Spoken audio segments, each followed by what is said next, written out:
Thank you, Kavya, for such a wonderful introduction.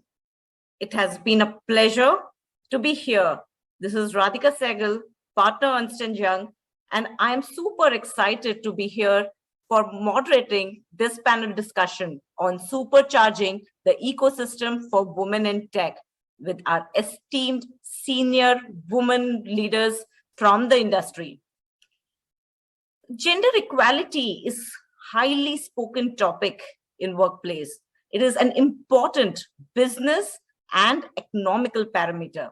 While we talk about it a lot, the fact remains that the representation of women in corporate world and especially in technology is completely skewed. I was reading the latest document from World Economic Forum, and it states that less than 30% of researchers and technologists globally are women.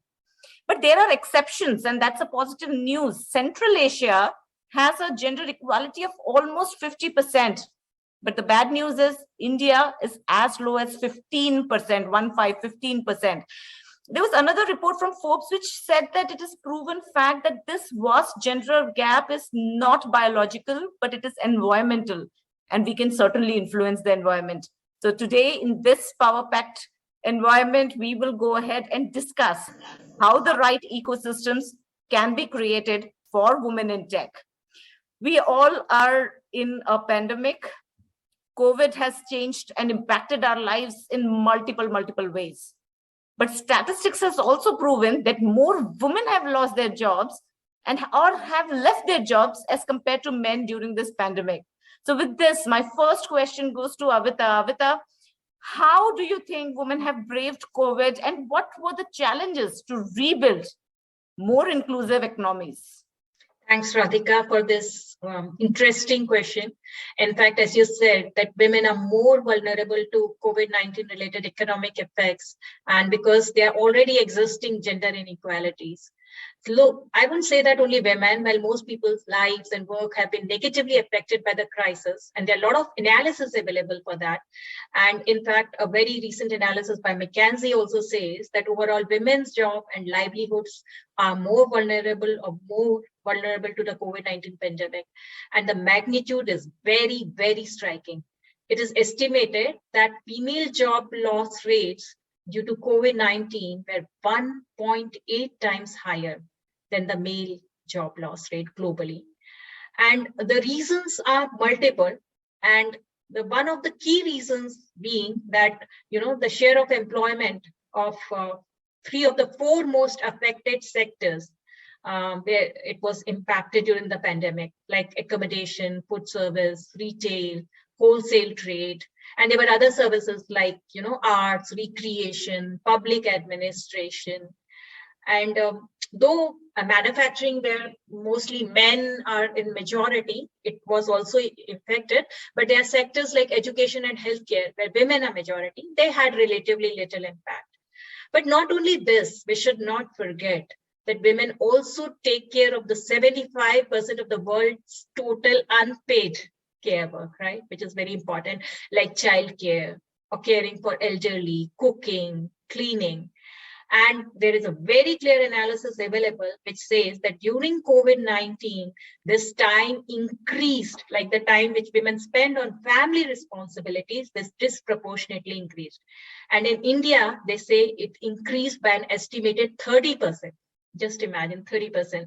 So it's not surprising, right, that women may have dropped out of the workforce at a higher rate than, any other dynamics which you talk about.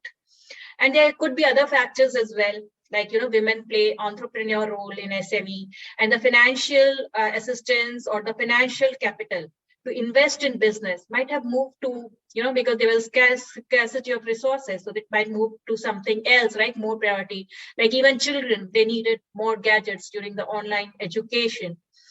And we should not forget, not only this, right? Economy is also influenced by gender-based violence. It was on rise. We were reading in paper that reports of domestic violence had raised considerably. And it not only this, it also had a long-term impact in the terms of schooling.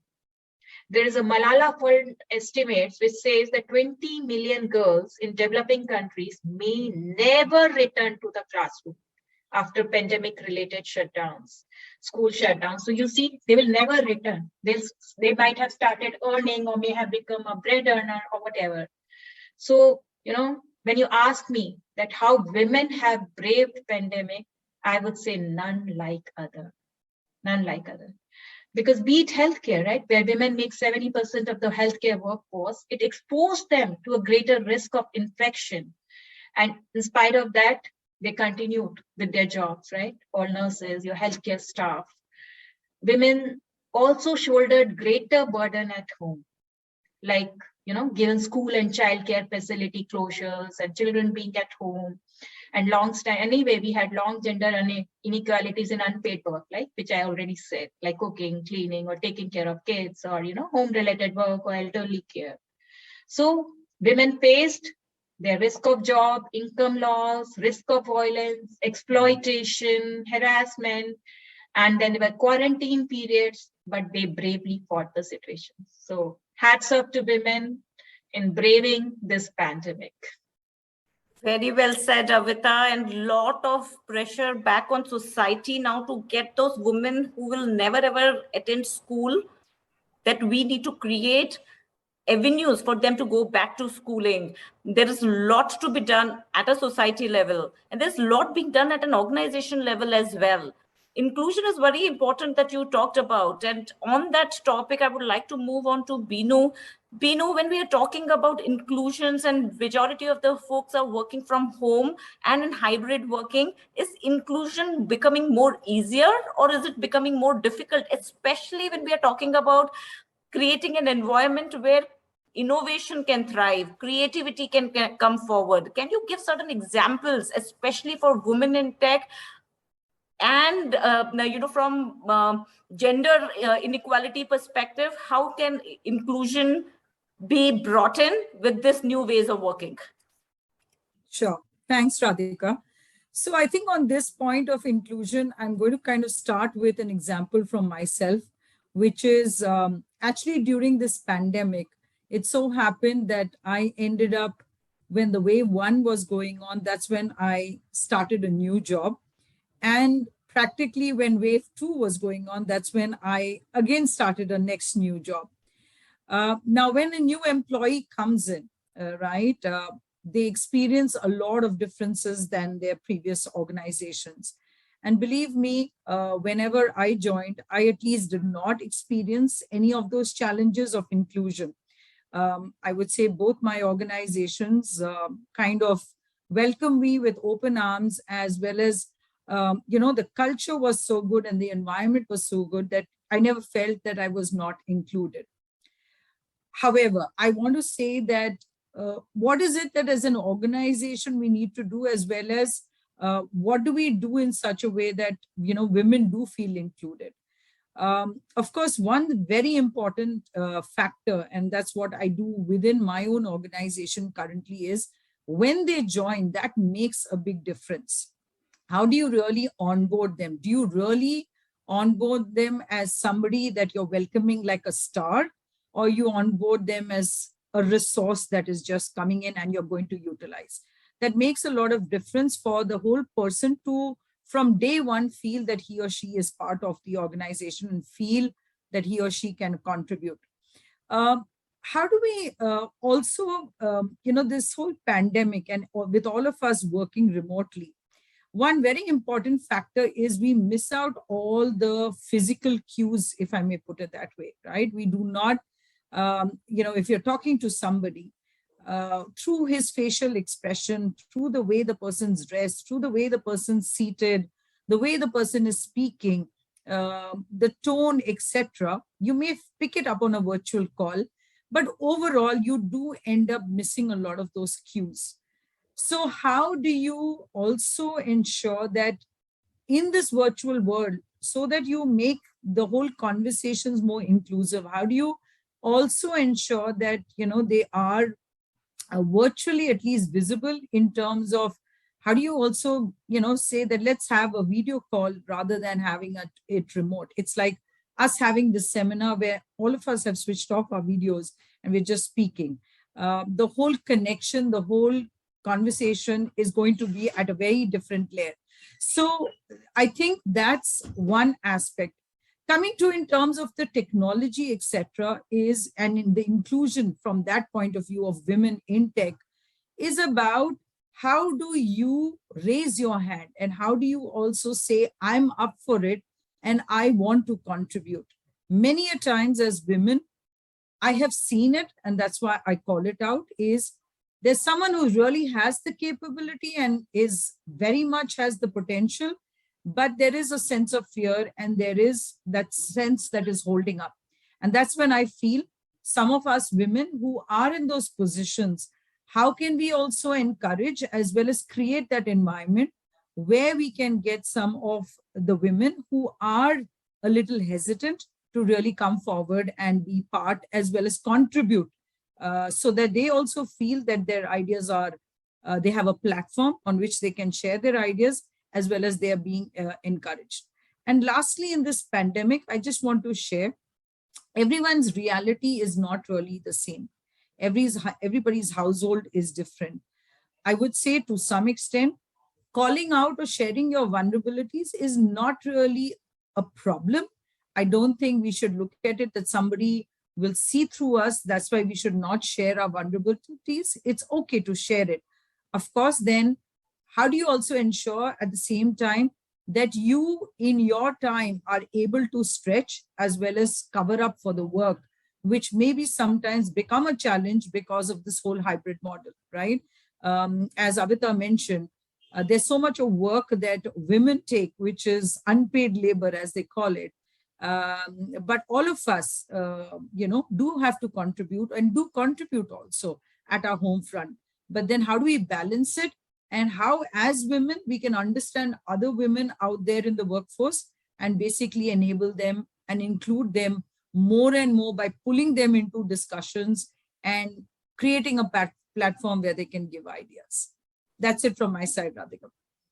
Binu, very exciting and important elements that you spoke about, especially about onboarding experience, and you went through it twice during this particular pandemic, raising your hands, helping others to pull up through, and not being shy of vulnerabilities. Very, very good points covered there, Binu, and thanks for that. Nirita, do you want to talk about anything else in terms of especially getting in creativity and innovation to thrive in this particular environment, and how do we create inclusion there for women? Thank you, Radhika. Thanks a lot. So I think, when we're talking about innovation, creativity, all of this, so during this entire pandemic period, we also, so I'm with Access Mutual Fund. We are one of the fastest growing mutual funds, in India. And obviously, there's been an immense amount of pressure. So because, we actually, during the pandemic, we had to shut down branches, etc., so as to keep employees safe. So people were all working from home. So we moved to almost 99% home working, literally overnight. And that entire work from home movement was very, very seamless. When it comes to, when we're talking about opportunities related to gender, I would say that this entire pandemic, because, so here I'm talking about a very specific instance in Mumbai, because, on an average, I think we spend about 2 to 3 hours every day commuting. So, just the fact that, we were all working from home, I think allowed everybody a chance to, get a little more time at home, a little more time at work, be a little more innovative, creative, all of that, When it comes to, women, there, not specifically according to gender, but, just to give people a more inclusive and a more, balanced work environment where, there are such aggressive pressures at work, etc. We actually sat down and, we, especially since, I lead the technology part of it, we actually sat and we streamlined and put together some roles which could perpetually be working from home, So we completely virtualized some roles. And for those people, whether they were, digital people or they were technology people, we allowed those roles to actually be completely working from home and never to return, So that, allowed people a lot more flexibility. People were able to move out of Mumbai, go back to their home locations, have a more balanced life. And, costs of living, etc., are also much lower. And, that same time, we've not, so our entire policy, we've not changed any of the cost or any of, the payouts that we're giving to employees. Employees actually get to take the benefit of all of this. And I think a lot of these benefits, speaking probably from a very skewed perspective, but, traditionally, women take a much larger share of the housework and, raising children and other duties around the house. So I think for women especially, they have verbalized that they have had, this has really benefited them. I mean, we've had people who've come up to us, somebody who's got a small child, who's been born, one of the pandemic children, actually, so to speak, and who's asked for an extended period, working from home, etc. And we have been able to accommodate all of this because of this entire work from home and, this entire thing. And that kind of continues even now. Even the people we've got back, they're working only twice a week from the office. So that has actually cut down a lot of the commuting time and helped balance things out. So, that's, what I would want to say from, the creativity, innovativeness. This is what we did from an organizational, point of view. Thank you, Nirita. A lot of good points. Leverage the time that you're saving from commute, and that's intelligently. You spoke about certain roles that were designed as for permanent work from home, Right. especially for people who prefer that. There are many people who are not preferring that and they want to come back to work. So Yes. do that balance Yes. as well. So a lot of good things that organizations are thinking about from people perspective, which is going to help both the genders and especially women who are taking additional responsibility. Good points out there. So while we are talking about inclusion and innovation here in organizations, there are women out there, women entrepreneurs who are actually building organization, whether it is Kiran Majumdar Shaw or Falguni Nair. Falguni actually left her corporate job at her peak to launch up Nika. And today is a world where everybody is watching Shark Tank. So there are a lot of women entrepreneurs out there, especially women entrepreneur in tech-enabled economy. So, Shobhana, the question is to you. Anything or any advice that you would like to share with women who are sitting on the fence? Yeah. Hi, everyone. Good evening, and really glad to be part of this wonderful forum. Yeah, so big inspirations when we talk of Kiran Majumdar, when we talk of Indra Nui, or the recent Falguni for Raika. I think these are proven facts that gender is not really an issue when it comes to having success coming to your way, right? But what is really different that these ladies did? Okay, that is how we need to read it, right? So I think what was different is their belief in their ideas, their belief in themselves, right? And their passion to go that entire distance to ensure that, what passion they had, okay, has gone to the level of success. At the same time, it is also that they possibly got a lot of support system, where they did get all the help required to see them through, right? Which may not be the case with all the ladies who really want to go that entire way. So what really for ladies who are sitting on the fence, sometimes they say sometimes you have to jump into the water and you learn to swim on your own, right? So you have to take that risk of actually jumping from that fence.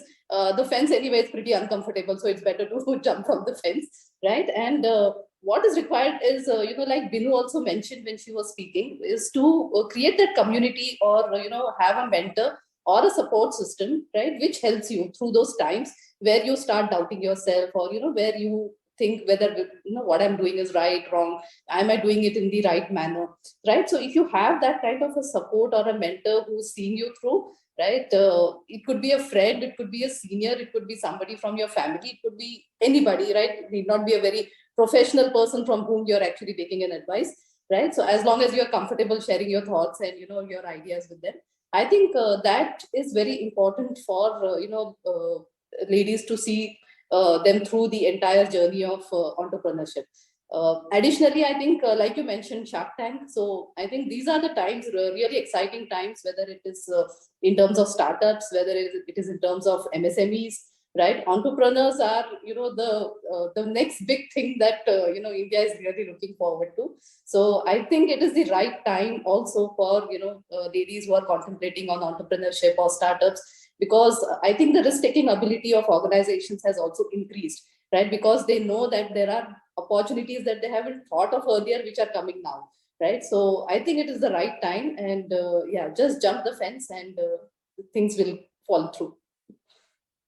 Excellent, Shobhana. I really like the way you spoke about jump off the fence. Fence is very uncomfortable, and believe in yourself and go for it. Very, very good and pertinent points out there, Shobhana, from you.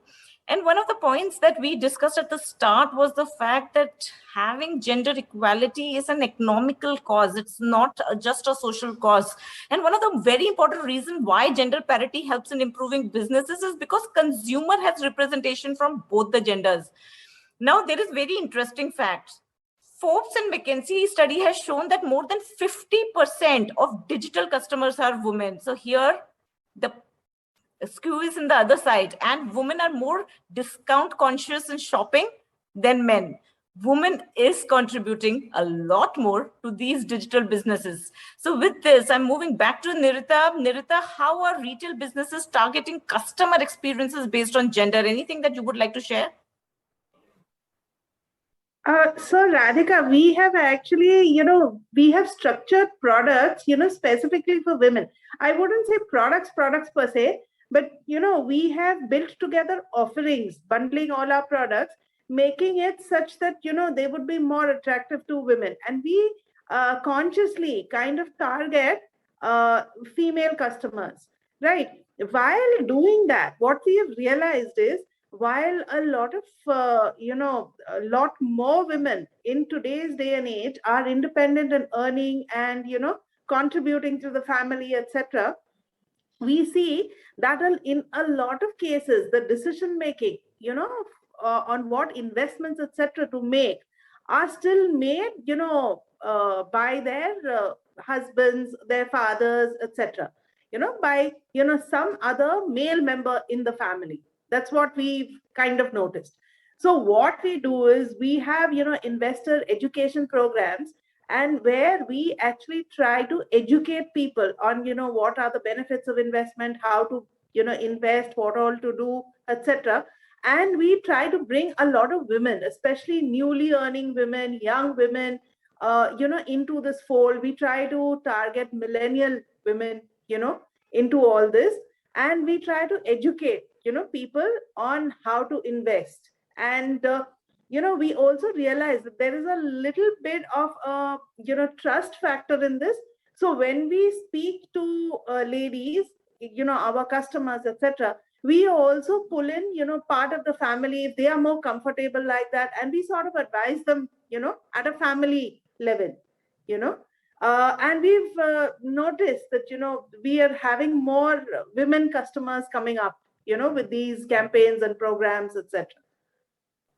Excellent, Nirita. Target the women population, build the products around that. In fact, the entire Nykaa success was on the fact that Falguni Nair actually targeted women, and see, where that organization has reached today. Very, very pertinent and good points there, Nirita. Manya, moving on to you. Do you want to share anything that, especially on customer experience based on gender, anything that businesses are targeting, anything your organization is doing? Hello, everyone. So thanks for having me. Well, it's a very interesting question, and I will build on what Nirita said without repeating that. So it's no brainer that businesses and marketers today are using gender differences for their customer segmentation. It saves them cost. It helps them make campaigns really effective. But let me try to bring a few dimensions from my own experience, right? Where I want to really go back to the businesses and challenge them how responsibly they are doing it. So for example, there's very little evidence of gender difference. It is actually about observations, about tendencies, about patterns that show up. Now, unfortunately, that leads to a lot of stereotypes. Why do we say pink is for girls and blue is for boy? Or why it is not all right for a man to cry? Now, the question is, marketers and businesses, are they supporting these stereotypes by building more campaigns around it, or are they challenging it? Right now, I would say the ones who are challenging it are doing far better in their business strategies, because they are actually running against the wind, but it is actually better branding for themselves. So that's number one. The other thought is, for example, we see the Cadbury's ad recently. A decade back, it was the women celebrating a man's victory in sports. And just now it is the other way. A man is celebrating women's victory, right? So that is so powerful, right? So I think such thinking from that standpoint where we are celebrating diversity, yeah, but at the same time, as a business, we are getting closer to really closing that diversity gap is key. So that's one thought I wanted to share with everyone. The other is, while we build a lot on gender for customer segmentation, let's take a minute and think whether it is only gender, or maybe the same gender has different orientation, different opinion, different perspectives, different beliefs. So I think our strategy for customer experience should lay over those differences and those individual aspects and then build on top of it. So why only beauty products are more for women and not for men? And it's changing, right? That's where the future is going. So we need to cover that aspect when we build customer experience by segmenting data.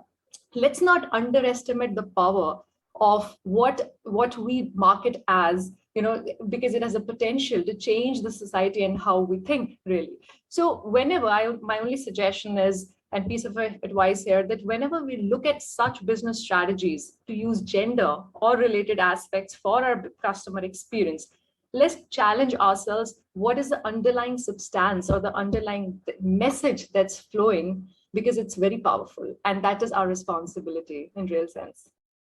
Excellent, Manya, breaking the stereotype, and you so wonderfully spoke about it and how that is helping actually in building a better and long-lasting brand. So, very, very good point there, Manya. And Manya, on that topic, the next question I would like to go to you. The entire generation is changing. Next gen is completely thinking in a very different way. And when we talk about the brave new world being created using wellness and sustainability at the core of their beliefs, what are your views around that? How are next gen, embracing that? I'll start by saying everybody needs to embrace that, isn't it? I'll give you an example from my daily life, right? My 10-year-old son behaves far more responsibly when it comes to sustainability, waste management, power, reduction, energy usage, water consumption. He's far more careful, right? I think it's getting imbibed in the education system, and that is the real need. So I think it needs to go everywhere. As digital leaders who are driving digital transformation, I think it's very important for us to understand this, because it is said when you invent a ship, you're inventing a shipwreck, which means how it will also sink. So when we're building technology, we're also causing a lot of negativity it will lead to, right? So how do we make sure that we are able to reduce all those carbon emissions and ensure we are building digital content which is sustainable in nature? I was surprised once by a fact that I got to know was that only technology sector is causing 2% of worldwide carbon emission, which is exactly same as the entire aviation industry. Can you believe that, right? It's entire aviation industry, right? Or there's this place called Guyu in China, where every resident is going through neurological bone problems because of digital waste that's gets thrown there, right? So it is so important that we behave better today. We have to be better, responsible for our own behaviors individually as an organization to do something about it. Now, from a Fidelity standpoint, since you asked, right, we segment it in 3 parts. So first contributor to it is devices. We buy another phone, we buy a new laptop, but what do we do with the older one, right? It is said that only 20% of all the devices gets recycled properly. Rest 80% is causing e-waste. Yeah, and the other part is, I think, behavior, right? So in older times, 300 billion letters used to get sent every year. Now, as much emails we send every day, is there a need? Because each email says, it creates a particular carbon emission in our environment, right? And data, for example. So data is using so much electricity globally, but unfortunately, 90% of the data doesn't get used after 2 or 3 months. So that is the scope of what we can improve. And within our organization, we are doing a lot around it. So we are making sure that digital content is getting repurposed. We are ensuring that we have a circular e-waste management cycle. Individual behaviors need to be corrected. Corporate behaviors need to be corrected. A simple example I'll leave you with, right? And this is probably the last thing here. The virtual background that we use on Zoom takes 96% more energy than not using it, right? So that's how bad it is, and that's about the need for it. So I think to your question, Radhika, not next gen, but you and I and everyone on this call is responsible, I guess. Absolutely, and especially with technology who's contributing so much, and that's where everything is now being moved over to cloud. There are, all the big companies are talking about being carbon neutral, and that's certainly the need of the hour. Not just next Gen Z, it is all Gen. Moving to Neeti, do you want to add on to all that Manya talked about? Yeah, I think I'd just try to share a different perspective. Well, they say health is a state of body, but wellness is a state of being. And if we talk about, the generation in question, and they do behave a little differently from perhaps, the slightly earlier generations. I think this generation grew up in a time of rapid change, which has naturally given them very different priorities and expectations than the previous generations. If we were to talk about workforce or in general, the population that sits between 22 to 35 years of age, today they are not only the largest living generation, but perhaps a fairly large chunk of the workforce as well. And all of us have hired people, in that set. And when you call them in for a discussion, their priorities today are completely different. When we talk of health and wellness, to them, I think a major ask when they come for a discussion with a corporate or for a job is also about what does the company do for employee wellness today? How much individual time and freedom will we give them to take their own course when it comes to this area? People have come to me saying, we're very clear that we want to not work for a company that clocks hours, but just for a company that clocks results. So don't expect that and I've had developers coming in and having this conversation with me that, so what facilities do you have for wellness, in your company? And because that's a major set for me while deciding a job. Or please don't expect that I'll be in at 9:30 or 10 a.m. in the morning because, I have a schedule. I have a wellness schedule of my own. So it shouldn't matter to you. So it really made me think that when we are trying to get in that generation to work for us, and if we want the brightest minds, I think we have to have a very, very open mind towards what their priorities and asks are today, and how we as people who are hiring can actually make adjustments to be able to cater to their needs. For them, wellness is a daily active pursuit. We know that they're very conscious about what they eat. They're very conscious about the hours that they put in for their wellness. On an average, their lives, from our lifestyle perspective, I think they have a totally different set of priorities completely. For them, and hence, as a company, today when we are trying to attract talent, we have to keep all this in mind. We have to make sure that we consciously have enough areas, opportunities, strategy to attract talent, because that's what's important to them today. On the other side, if I talk about sustainability, who else to talk about it? And I would say that because I work for a power company, we're generating power.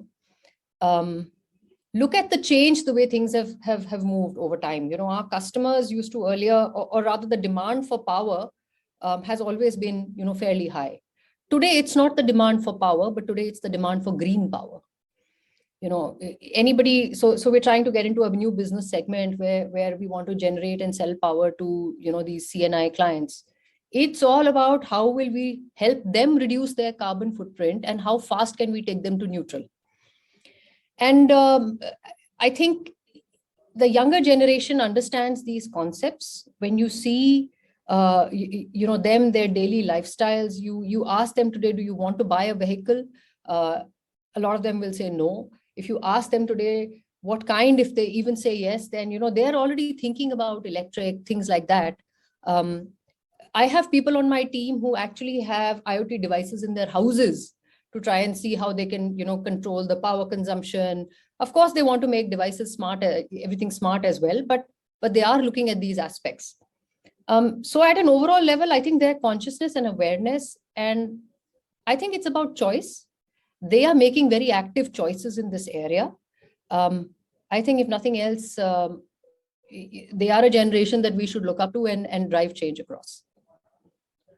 Absolutely. They are the generation we should look up to and drive changes. And you brought very important point when you were talking about how their perception of work-life balance is completely different. And this brings me to the next question on gig workers. In the current generation, the entire corporate life is moving to, gig working, getting output rather than hours. Shobhana, how is this impacting women in tech? Yeah, so I think genetically, possibly, women are the biggest or the best change agents for any company, because in the various journey of our lives, we go through so many changes that I think possibly women are the best change agents. So who better than women to address the kind of change that the Gen Z is coming with, right? So like I said in my previous, there are a lot of changes that are coming in. Right, there are startups, there are gig, and as well as a lot of flexible options which are coming in. Right, to see the positive side of it, like the earlier two speakers also mentioned. Right, there is a lot of awareness, whether is it in terms of sustainability, whether it is in terms of health, wellness, etc. Right, so I think it is the right opportunity for all corporates as well as the companies to look at how you can relook at things which you have not thought of earlier. Right, so out of the box thinking, I think it is the right time to really do that, right?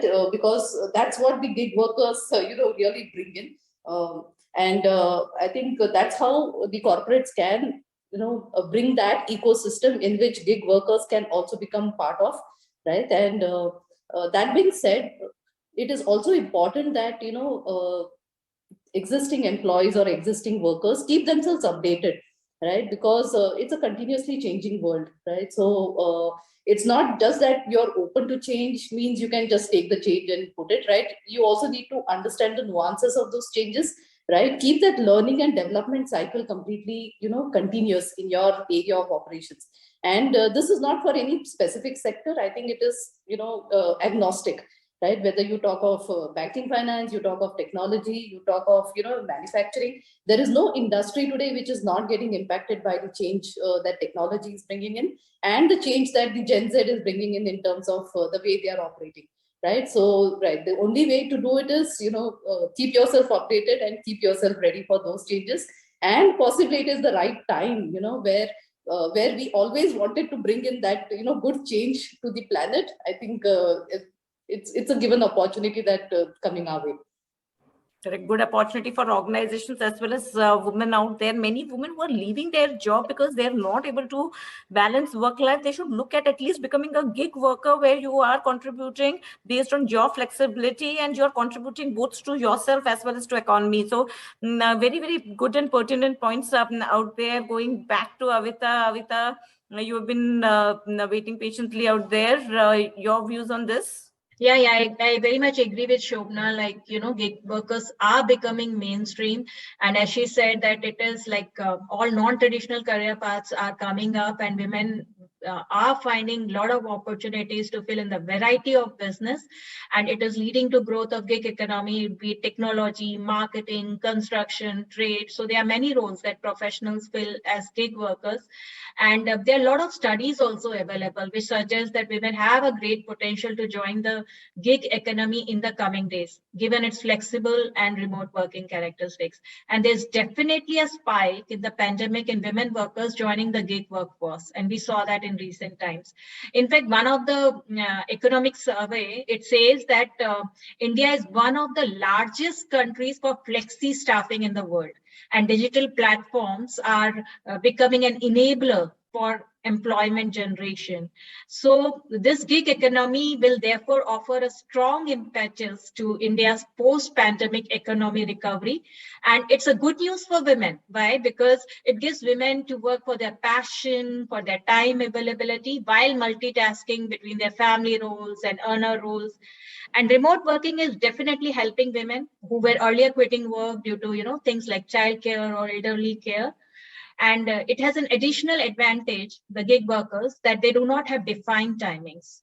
So other than like remote working, it is like doesn't have defined timings. They can work on demand and they can work as per their capability and passion. So the growing gig economy will have greater participation from women. And I'll tell you some figures, which are not very surprising, that out of 1.1 million gig workers, 31% are women. So definitely a very good news, and it is going to grow up. So I'll just like to sum up, like gig economy will help women in process of empowerment. How? Like by part-time work, flexible working hours, right? And then work from home technology, because there's an issue of safety for women to travel during night shifts and all. So now they can even work in night shifts and on-demand work, right? So they can join and drop in as they want. And it will also act as an extra income. Like even if they're doing a permanent job of their own and they have some other passion, so it will help them earn extra income, boost their confidence, and give them decision-making power, which is very, very important for the inclusive economy. Absolutely. So all you women out there who are sitting on the fence, as Shobhana says, sitting on fence is very uncomfortable. Go jump. You can take at least a job being a gig worker and still balance family as well as work. So that's a very, very interesting inputs. Thank you, Awita, and thank you, Shobhana there. Let's move to addressing the elephant in the room. While we are talking about entrepreneurs, we're talking about being wellness conscious, sustainability, etc. There are many other issues that women, especially at senior leaderships, are facing. Assertiveness, especially, is an important leadership trait. But an assertive woman is termed as aggressive. There was a Forbes survey that showed that women leaders receive negative personality criticism in almost about 75%. And 75% is a big number of their performance reviews, whereas men rarely get the same, because the same trait in men is perceived positive. Neeti, I would like to move on to you. Have you faced this, and how have you faced this? And how have you dealt with it? Look, I'll share some really candid, honest feedback. My professional years growing up, I think I was with an American company. Enough and more aggressive women and men both around me. I think our manner and our approach to get things done was, we as a company, I think we were very, very, very focused and very aggressive in our approach towards, whatever got decided at a corporate goal level. I'm talking about General Electric. My 20 years there, I think we just grew up like that. To add to that, a lot of focus on your elevator speeches and, kind of molding you for leadership roles, etc. We were never once, even in leadership programs, ever told, to step back. An idea was always an idea. The approach was always open. Leaders were approachable. One never really had to step back. But I'll be honest with you that maybe everybody was not as lucky.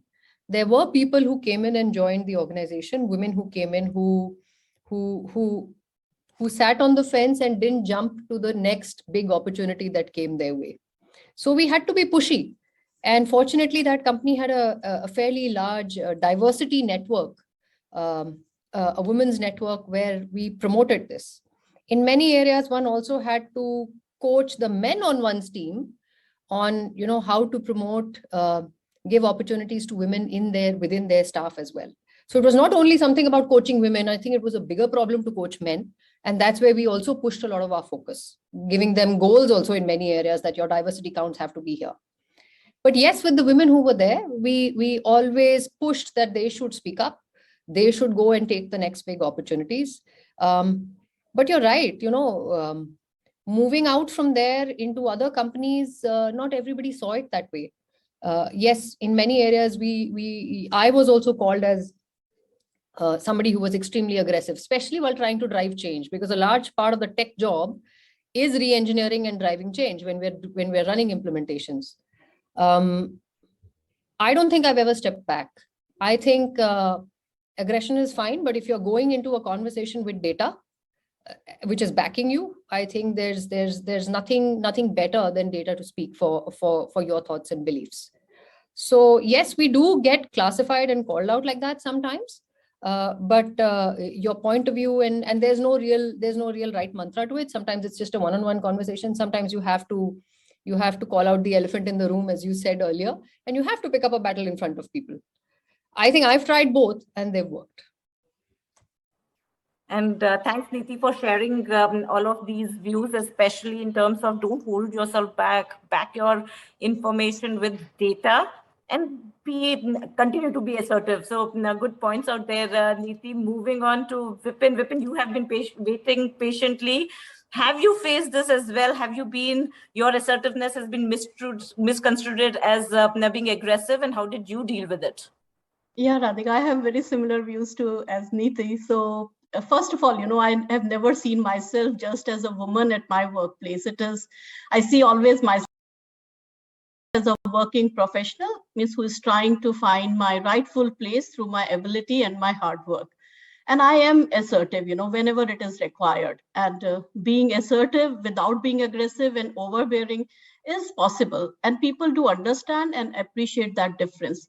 But, to your point, there are people who do try to apply those gender biased stereotypes. And in that case, you have to ignore them fully well, that it's futile to fret, fume, and lose our vital energies on those people. Calm is a very critical skill that we should all learn to practice. We need to learn to ignore those kind of feedback and focus on our end goals, continue to be assertive to meet our objectives and career aspirations. And being as leaders, it's very important that we are practicing those empathy and being concerned about our people's well-being. But I will say that we need to continue to be assertive and do not take a step back. Excellent. Continue to be assertive.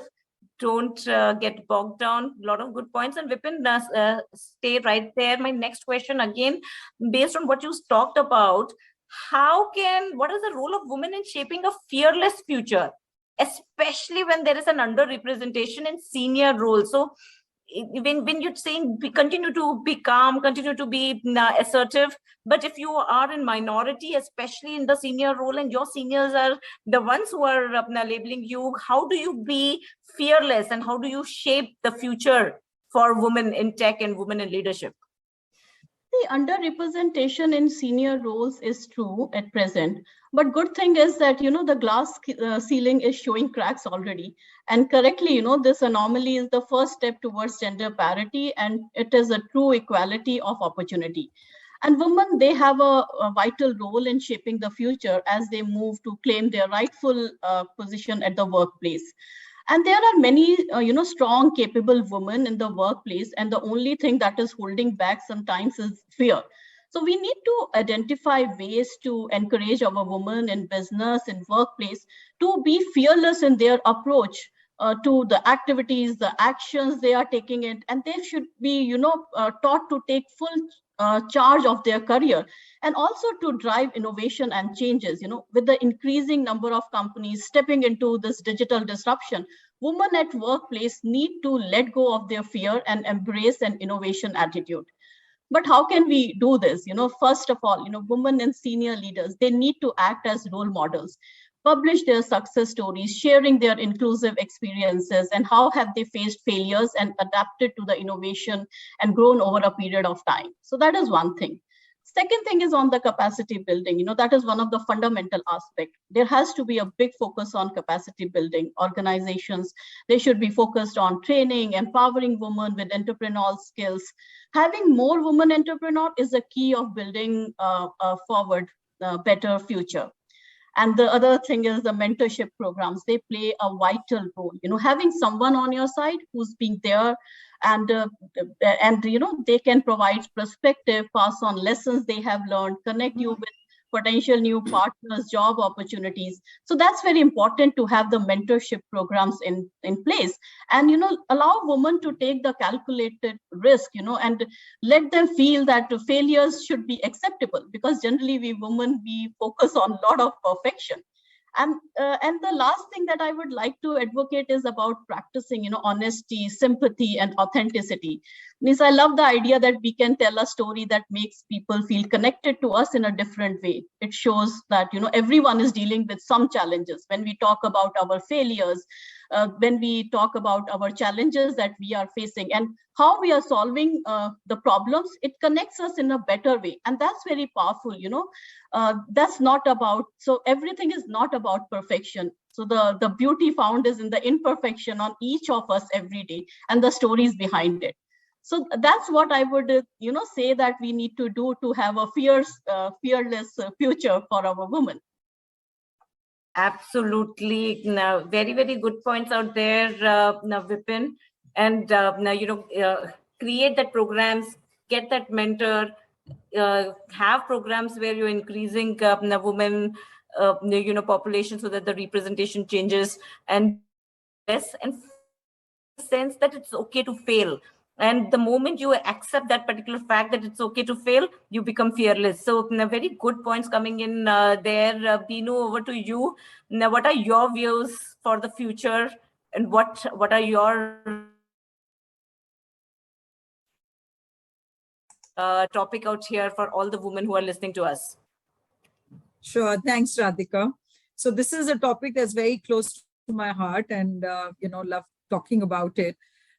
So at a top level, some of the things that do come across is, of course, first thing is, how do you really come across to everybody as a human being and as a woman at all times, right? Now, you talked about the question in terms of you're shaping a fearless future, right? And how are you looking at the representation in senior levels? Now, one of the things I want to call out is, of course, the senior leaders do not get developed overnight, be it either gender. And of course, for the women, it gets tougher all the more. I think my key call out will be then is it's at every stage of your professional journey. What are you doing? How are you coming across? So if I again introspect and look at my own journey, at the entry level, it was more of a lot of hard work, a lot of hours spent. And the factor of risk taking was more of, are you raising your hand whenever there's an opportunity? Like Neeti said, there were some who never took those opportunities. So are you ready to take the opportunity, or do you really want everything on a silver plate? And that needs to get built in right from the early part of your career. And it's not that when you suddenly come at some level, you suddenly will get that skill and you will raise your hand. So are you taking those risks? Are you raising your hand to do something out of the ordinary, or get into a project where maybe you've got only 25% of the knowledge, but you have that ability to learn? So a key element is, are you ready to learn, and are you ready to also challenge yourself at very early stages of career? And then as you move into mid-level, it's, yes, I was a tough taskmaster, but at the same time, it's about how do you come across in terms of guiding your team, being there with your team feels that you have their back kind of. And then obviously, as you move into senior leadership, I think one of the things that I looked at and I felt that needs to be worked on is, how do you build relationships? How do you build those connects with your teams? How do you build networks? Now, many times it's always considered when you use the word networking, it's sometimes taken more in a negative connotation. But I remember going through a leadership program where I was actually coached that no, networking is very important at leadership levels. And it is important because that's where you are able to present your thoughts and there are people who will listen into you. So it's also, and lastly, I would say at executive level, it's about how do you show up as a leader. Now, and that's when many women in the workforce start looking up to you. So are you an authentic leader to start with, right? And when I say that, it's all about, again, in this virtual world also, sometimes it's like what you're saying, your facial expressions, to some extent, your body language, are they really in sync? Or, you're saying something, but you actually are, you may be having a totally different view. How do you guide and lead teams? Because that's, again, where people look up to you. And last but not the least is that while you may be a handful of you at the senior levels, how do you, as women, how do you remain grounded and how do you remain humble? Extremely important, because I've also seen, because many a times when there's just a handful of women and in an organization, typically it would be one or two who would be part of the leadership, of the organization. How do you still remain grounded and how do you not really lose that connect with that people who've really helped you also in some way or the other to be there? Lastly, to just close, I would say, for sure, need to be a risk taker. You need to build those fearless attributes, I would say, right from the start of your professional journey. Keep working on it continuously and keep challenging the status quo. That's it from my side. Thank you very much, Binu. Very good points, especially in terms of building your own network, especially with people whom you're working with, your colleagues, your team, and how you come across and keep that calmness in you and be grounded. A lot of very good points coming in here. And this was very, very interesting conversation. Everyone brought in such good and relevant points from their experiences. I am taking back a lot of inputs and a lot of tips for myself, and I hope all of you out there who has been listening it found it valuable. Thank you very much. Thank you for having us here, and thank you all of you for sharing candidly your experiences. Thank you. Thank you.